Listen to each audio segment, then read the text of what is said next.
കവി സ്ട്രീം ട്യൂബിലേക്ക് സ്വാഗതം. അപ്പൊ ഇന്നത്തെ നമ്മുടെ വീഡിയോ എന്ന് പറയുന്നത് ഒരു കുക്കിംഗ് വീഡിയോ ആണ് കേട്ടോ. നമ്മൾ ലഞ്ച് ബോക്സ് റെസിപ്പിയിൽ രണ്ടെണ്ണം ചെയ്തിട്ടുണ്ടായിരുന്നു, അതായത് ലെമൺ റൈസും ടൊമാറ്റോ റൈസും അല്ലെ. അത് കുറെ പേർക്ക് ഇഷ്ടമായിട്ടുണ്ടെന്ന് പറഞ്ഞ കമന്റ്സ് ഒക്കെ വന്നിട്ടുണ്ടായിരുന്നു, ഒരുപാട് സന്തോഷം. പിന്നെ ഇന്ന് നമ്മൾ ചെയ്യാനായിട്ട് പോകുന്നത് റൈസ് റെസിപ്പിയിലെ തന്നെ കേർഡ് റൈസ് ആണ് കേട്ടോ, അതായത് തൈര് സാദം, നമ്മുടെ തൈര് ചോറ്. ഒന്നും തന്നെ നമുക്ക് പെട്ടെന്ന് തന്നെ ചെയ്തെടുക്കാൻ പറ്റുന്ന ഈ ഒരു ലഞ്ച് ബോക്സ് റെസിപ്പി നമുക്ക് കണ്ടു നോക്കാം. അതുകൊണ്ട് തന്നെ നമുക്ക് പെട്ടെന്ന് വീഡിയോയിലേക്ക് കിടക്കാം. അപ്പൊ ഈ ഒരു റെസിപ്പിക്ക് വേണ്ടി, അതായത് നമ്മുടെ കേർഡ് റൈസിന് വേണ്ടിയിട്ട് നമുക്ക് ഞാൻ ഇതുപോലെ അരമണിക്കൂർ കുതിർത്ത് വെച്ചിട്ടുള്ള അരിയാണ് എടുത്തിരിക്കുന്നത്. അതായത് ഈ ഒരു ഗ്ലാസ്സിനുള്ള അരിയാണ് കേട്ടോ. ഇതിൽ ഒരു കപ്പ്, ശരിക്കും പറഞ്ഞ ഈ ഒരു ഗ്ലാസ് ഒരു കപ്പ് വരും. അപ്പൊ ഈ ഒരു കപ്പ് അരിയാണ് ഞാൻ എടുത്തിരിക്കുന്നത്. അതിലേക്ക് ഞാൻ 3 ഗ്ലാസോളം വെള്ളം ഒഴിക്കുകയാണ് കേട്ടോ. സാധാരണ ഞാൻ 2 ഗ്ലാസ് വെള്ളം ഒഴിച്ചിട്ടാണ് അരി വേവിച്ചെടുക്കുന്നത്. ഇന്ന് നമ്മുടെ ഈ ഒരു റെസിപ്പിക്ക് നമുക്ക് അരി നന്നായിട്ട് വേവിച്ചെടുക്കണം. അപ്പൊ ഈ ഒരു റെസിപ്പി എന്ന് പറയുമ്പോൾ നമുക്ക് അയ്യോ അരി വെന്തു പോയി എന്ന് പറഞ്ഞിട്ടൊരു ടെൻഷൻ വേണ്ട. എത്രത്തോളം അരി വേവുന്നോ അത്രയും നല്ലതാണ് കേട്ടോ. അപ്പൊ നമ്മൾ 3 ഗ്ലാസ് വെള്ളം ഒഴിച്ചിട്ട് നന്നായിട്ട് വേവിച്ചെടുക്കുക. നമുക്ക് നന്നായിട്ട് ഉടച്ചു കൊടുക്കാൻ പറ്റണം. ഓക്കെ, അപ്പൊ നമുക്കിനി എന്തായാലും അരി വേവിച്ചെടുത്തതിന് ശേഷം കാണാം.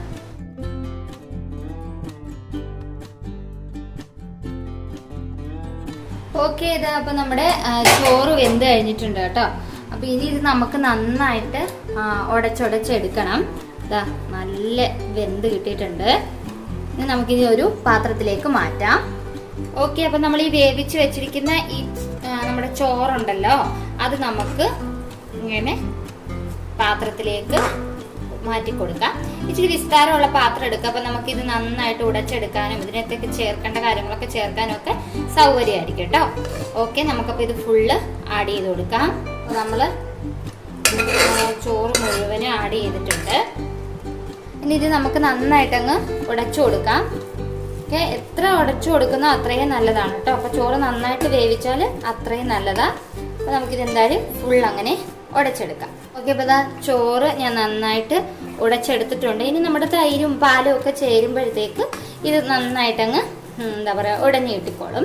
ഓക്കെ, അപ്പം ചോറിന്റെ ചൂട് ഏകദേശം ഒന്ന് മാറി, നമ്മൾ ഇത്രയൊക്കെ ചെയ്യുമ്പോഴത്തേക്ക് തന്നെ മാറും. ഓക്കെ, ഇനി അതിനുശേഷം നമുക്ക് ഇതിനകത്തേക്ക് പാൽ ഒഴിച്ചു കൊടുക്കാം കേട്ടോ. അപ്പൊ പാലിന്റെ അളവെന്ന് പറയുന്നത് ഞാനിപ്പോ ഇവിടെ കുറച്ച് പാലേ ഒഴിക്കുന്നുള്ളൂ. കാരണം എന്ന് പറഞ്ഞാൽ ഞാനിത് ഇപ്പൊ തന്നെ കഴിക്കാൻ പോകുന്നതിന്റെ പേര് നമ്മളിവിടെ തൈരിന്റെ അളവാണ് കൂട്ടുന്നത്. അത് മാത്രമല്ല ഇവിടുത്തെ തൈരിന് ഭയങ്കര പുളിയില്ല. ഓക്കെ, ഇപ്പം നമ്മുടെ നാട്ടിലെയൊക്കെ തൈരിന് വന്നിട്ട് ഇവിടെ നമ്മൾ പാക്കറ്റിൽ വാങ്ങിക്കുന്ന തൈരല്ലേ, അപ്പൊ അതിന് ഭയങ്കര പുളിയൊന്നുമില്ല. അപ്പൊ നാട്ടിൽ എന്ന് പറയുമ്പോൾ ഒഴിക്കുന്നതൊക്കെ ആയിരിക്കും, അതിന് ഭയങ്കര പുളിയായിരിക്കും. അപ്പം അവിടെ വന്നിട്ട് പാല് നിങ്ങൾ എടുക്കുന്ന റൈസിനനുസരിച്ച് ചേർക്കുക. തൈരിനേക്കാൾ കൂടുതൽ പാലെടുക്കുക കേട്ടോ. ഓക്കെ, ഞാനിപ്പം 1/2 കപ്പ് പാലാണ് കേട്ടോ ഒഴിച്ചു കൊടുക്കുന്നത്. എന്നിട്ട് ഇത് ഞാൻ നന്നായിട്ടങ്ങ് ഇളക്കിയെടുക്കുകയാണ് കേട്ടോ. നമുക്കിനി ഒരു ജസ്റ്റ് ഒന്ന് ഉടച്ചതിന് ശേഷം ഒരു 10 മിനിറ്റ് നമുക്ക് വെയിറ്റ് ചെയ്യാം. അപ്പോഴത്തേക്ക് ഇത് നന്നായിട്ട് ഈ പാലൊക്കെ ഒന്ന് പിടിക്കും. ഓക്കെ, ഇതിപ്പോൾ പാലിൽ നന്നായിട്ട് മിക്സ് ആയിട്ടുണ്ട്. ഇനി നമുക്കിത് ഒന്നുകൂടെ ചേർത്ത് ഉടച്ചു കൊടുക്കാം. ഓക്കെ, അപ്പം ഇനി നമുക്ക് ഇതിനകത്തേക്ക് തൈര് ചേർത്ത് കൊടുക്കാം. ഞാൻ ഫസ്റ്റ് ഇപ്പം 1 കപ്പ് തൈര് ഇതിനകത്തേക്ക് ചേർത്ത് കൊടുക്കുകയാണ്. എന്നിട്ട് ഇത് നന്നായിട്ട് നമുക്ക് ഇളക്കി കൊടുക്കാം. അപ്പൊ എന്നിട്ട് നമ്മൾ പുളിപ്പ് മാത്രം ഒന്ന് ടേസ്റ്റ് ചെയ്ത് നോക്കുക. അപ്പൊ നമ്മൾ ഇപ്പൊ കഴിക്കാനും കൂടെ അതിന്റെ പേരിൽ പുളി ഇപ്പൊ ഇച്ചിരി ഇരുന്നാലും നല്ലതാണ് കേട്ടോ. നമുക്ക് പുളിപ്പ് ഒന്ന് ടെസ്റ്റ് ചെയ്യാം. പുളിപ്പ് കുറവാണ്. അപ്പൊ ഞാനൊരു 1/2 കപ്പ് തൈരും കൂടിയിട്ട് ചേർത്ത് കൊടുത്തിട്ടുണ്ട് കേട്ടോ. ഇനി നമുക്ക് ഇതിനകത്തേക്ക് ഉപ്പ് ആഡ് ചെയ്ത് കൊടുക്കാം.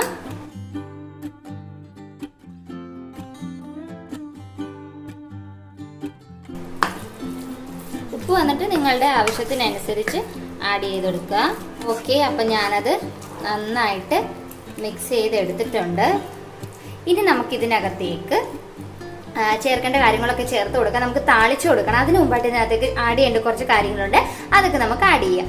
ആദ്യം തന്നെ നമുക്ക് കട്ട് ചെയ്തിട്ടുള്ള ഈ മുന്തിരി, അത് നമുക്ക് നമ്മുടെ എന്താ പറയുക കറുപ്പ് കളർ മുന്തിരിയൊക്കെ കിട്ടുകയാണെന്നുണ്ടെങ്കിൽ നല്ലതാ. എൻ്റെ കയ്യിൽ ഇപ്പോൾ ഇതേ ഉള്ളൂ. അപ്പം ഞാൻ ആ കട്ട് ചെയ്തിട്ടുള്ള മുന്തിരി ചേർത്ത് കൊടുത്തിരിക്കുന്നുണ്ട്. പിന്നെ കോമൺ ആയിട്ട് നമ്മുടെ സൈഡിനകത്ത് കണ്ടുവരുന്ന ഒന്നാണ് മാതള നാരങ്ങ അല്ലെ. അപ്പൊ മാതളത്തിന്റെ കുരുവും നമുക്ക് ചേർത്ത് കൊടുക്കാം. അപ്പൊ അതൊക്കെ നിങ്ങളുടെ ആവശ്യത്തിനനുസരിച്ച്, പിന്നെ നിങ്ങളുടെ ഫ്രൂട്ട്സ് ഉണ്ടെന്നുണ്ടെങ്കിൽ ചേർത്ത് കൊടുക്കാം. അപ്പൊ കുഞ്ഞുങ്ങളൊക്കെ ഇച്ചിരി കൂടിയിട്ട് ഇഷ്ടപ്പെട്ട് കഴിക്കും കേട്ടോ. അപ്പൊ നമുക്ക് അത് കുറച്ചും കൂടിയിട്ട് ആഡ് ചെയ്യാം.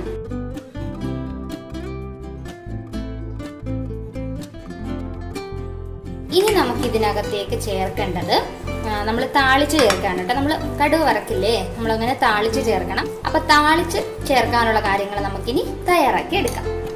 ഓക്കെ, അപ്പൊ പാത്രത്തിന് എണ്ണയൊക്കെ വെള്ളമൊക്കെ വച്ചിട്ടുണ്ട്. നമുക്കിനി ഇതിനകത്തേക്ക് ഞാൻ ഒഴിച്ചു കൊടുക്കുന്നത് സൺഫ്ലവർ ഓയിലാണ് കേട്ടോ. അത് ഇച്ചിരി ഏറെ ഒഴിച്ചു കൊടുക്കുക. ഓക്കെ, ഇനി ഓയിലൊന്ന് ചൂടാവട്ടെ.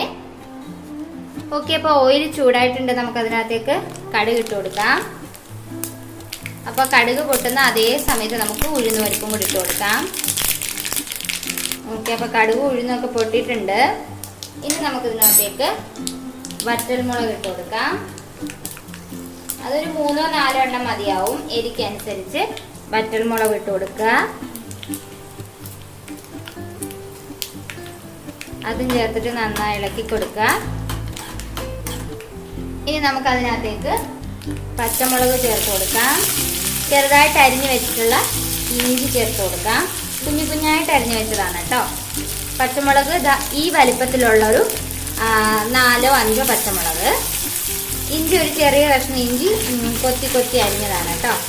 ഇനി ഇതിനകത്തേക്ക് നമുക്ക് കറിവേപ്പിലയും കൂടെ ചേർത്ത് കൊടുത്തിട്ട് നന്നായിട്ട് വേവിക്കും. ഓക്കെ, അപ്പോൾ ഇതെല്ലാം ഒന്ന് വാടി വന്നിട്ടുണ്ട്. നമ്മുടെ ഉഴുന്നൊക്കെ ഒരു ചുവപ്പ് നിറമൊക്കെ ആയിട്ടുണ്ട്. ഇനി നമുക്കിത് നമ്മുടെ ചോറിലേക്ക് നമുക്ക് ആഡ് ചെയ്ത് കൊടുക്കാം. ഒരു കുഞ്ഞു കാര്യം കൂടെ ഉണ്ട്. അപ്പോഴത്തേക്ക് ഇത് നമുക്ക് നന്നായിട്ടൊന്ന് ഇളക്കി കൊടുക്കാം. ഓക്കെ, അപ്പോൾ നമ്മുടെ തൈര് സാദം ഒരുവിധം റെഡിയായി. ഇനി നമുക്ക് ലാസ്റ്റിലത്തെ കാര്യം കൂടെ ചെയ്യാം. ഓക്കെ, നമ്മുടെ ആ പാത്രം ഒന്നുകൂടെ ഒന്ന് തുടച്ചെടുത്തതിന് ശേഷം നമുക്ക് അതിനകത്തേക്ക് കുറച്ച് നെയ്യ് ആഡ് ചെയ്ത് കൊടുക്കാം. ഇത്ര അളവിനെ ഞാൻ എടുക്കുന്നുള്ളൂ. നമ്മുടെ കാഷ്യൂവും അതുപോലെ തന്നെ മുന്തിരി ഒന്ന് വറുത്തെടുക്കാനായിട്ടാണ് കേട്ടോ. ഓക്കെ, ഇതിനകത്തേക്ക് നമ്മുടെ കാഷ്യൂവും മുന്തിരിയും കൂടി ഒന്ന് ഇട്ട് കൊടുക്കാം. എന്നിട്ട് അതൊന്ന് വറുത്തെടുക്കാം കേട്ടോ. ഓക്കെ, നമ്മുടെ കാഷ്യൂവും ചെറുതായിട്ടൊരു ചുവപ്പ് നിറമൊക്കെ ആയിട്ടുണ്ടെങ്കിൽ നമുക്ക് സ്റ്റൗ ഓഫ് ചെയ്തിട്ട് ഇതും കൂടിയിട്ട് നമ്മുടെ ആ ഒരു മിക്സിലേക്ക് ആഡ് ചെയ്ത് കൊടുക്കാം. ഓക്കെ, അപ്പം നമുക്ക് ഇതും കൂടിയിട്ട് ആഡ് ചെയ്ത് നമ്മളൊന്ന് ഇളക്കിയെടുത്താൽ നമ്മുടെ ടേസ്റ്റി തൈര് സാദം റെഡിയായി കഴിഞ്ഞു. നമ്മുടെ കേർഡ് റൈസ്. അപ്പോൾ അതാ എല്ലാം കൂടി ചേർത്തിട്ട് ഇങ്ങനെ മിക്സ് ചെയ്ത് എടുക്കാം. നിങ്ങൾ ഈ സമയത്ത് ഉപ്പ് മാത്രം ടേസ്റ്റ് ചെയ്ത് നോക്കാം കേട്ടോ. ഇതാ അപ്പോൾ നമ്മുടെ തൈര് സാദം. ഓക്കെ, അപ്പോൾ ഇനി നമുക്കിതൊരു പാത്രത്തിലേക്ക് മാറ്റാം.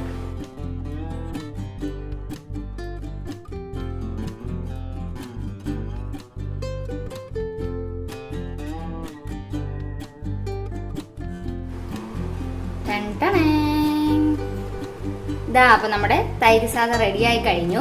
ഇനി നമുക്കിത് ടേസ്റ്റ് ചെയ്ത് നോക്കാം. അപ്പൊ ഒരു മെയിൻ ആയിട്ടുള്ള ഒരു കാര്യം പറയാം. ഇതിന്റെ കോമ്പിനേഷൻ എന്ന് പറയുന്നത് മാങ്ങാച്ചാറാണ് കേട്ടോ.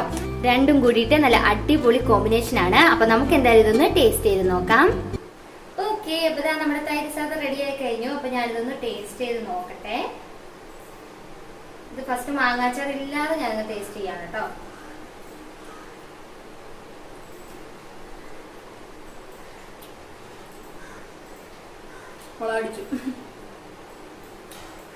സൂപ്പർ. ആ ഫ്രൂട്ട്സും നമ്മുടെ ഉഴുന്നുപരിപ്പും ഒക്കെ കൂടെ ഇടയ്ക്ക് കടിക്കുമ്പോഴത്തേക്കും അടിപൊളിയായിട്ടുണ്ട്. ഇനി നമുക്ക് എന്താ വെച്ചാൽ മാങ്ങാച്ചറും കൂടിയിട്ട് ഇതിലിട്ട് നോക്കാം. നമ്മളിതാ ഇതിലേക്ക് കുറച്ച് മാങ്ങാച്ചറും കൂടിയിട്ട് ഇട്ട് കൊടുത്തിട്ടുണ്ട് കേട്ടോ. ഇതും കൂടി ചേർത്തിട്ട് നമുക്ക് കഴിച്ചു നോക്കാം.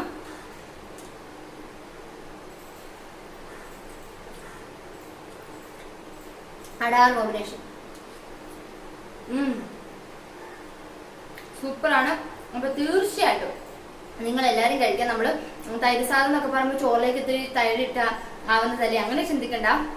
അടിപൊളി ടേസ്റ്റ് ആണ്. കുഞ്ഞുങ്ങൾക്ക് പോലും കൊടുക്കാൻ പറ്റും. പിന്നെ നിങ്ങൾ പച്ചമുളകൊക്കെ ഇടുന്ന സമയത്ത് കുഞ്ഞുങ്ങൾക്ക് കൊടുക്കുമ്പോൾ ഒന്ന് ശ്രദ്ധിച്ചാൽ മാത്രം മതി. അപ്പൊ തൈര് സാദം ഉണ്ടാക്കുമ്പോൾ പ്രത്യേകം ശ്രദ്ധിക്കേണ്ട 3 കാര്യങ്ങൾ എന്ന് പറഞ്ഞത്, ഒന്ന് നമ്മുടെ ചോറ് നന്നായിട്ട് വേവിച്ചെടുക്കുക. രണ്ടാമത്തേത് പറയുന്നത് നമ്മുടെ തൈരിന് പുളി കൂടുതലാണെന്നുണ്ടെങ്കിൽ പാല് കൂടുതലായിട്ട് ആഡ് ചെയ്യുക. മൂന്നാമത്തെ കാര്യം അതിന് ഓപ്പോസിറ്റ്, നമ്മുടെ തൈരിന് പുളിക്കുറവാണെന്നുണ്ടെന്നുണ്ടെങ്കിൽ നമുക്ക് പാല് കുറച്ചുകൊണ്ട് തൈര് കൂടുതൽ ആഡ് ചെയ്ത് കൊടുക്കാം. ഓക്കെ, അപ്പൊ ഈ 3 കാര്യങ്ങൾ ശ്രദ്ധിച്ചാൽ നമുക്ക് അടിപൊളിയായിട്ട് തൈര് സാദം ചെയ്തെടുക്കാനായിട്ട് പറ്റും. അപ്പൊ ഇന്നത്തെ ഈ ഒരു വീഡിയോ ഇഷ്ടമായിട്ടുണ്ടെങ്കിൽ നിങ്ങൾ വീഡിയോ തീർച്ചയായിട്ടും ലൈക്ക് ചെയ്യുക. അതുപോലെ തന്നെ നിങ്ങളൊക്കെ ട്രൈ ചെയ്ത് നോക്കിയിട്ട് നിങ്ങളുടെ അഭിപ്രായം കമന്റ് ബോക്സ് വഴി കമന്റ് ചെയ്യുക. പിന്നെ വീഡിയോ ലൈക്ക് ചെയ്യാനും മറക്കരുത്. അറിയാവുന്നവർക്കൊക്കെ ഷെയർ ചെയ്ത് കൊടുക്കാം കേട്ടോ. അപ്പൊ ഇനി അടുത്ത വീഡിയോയിൽ വീണ്ടും കാണാം. Bye bye.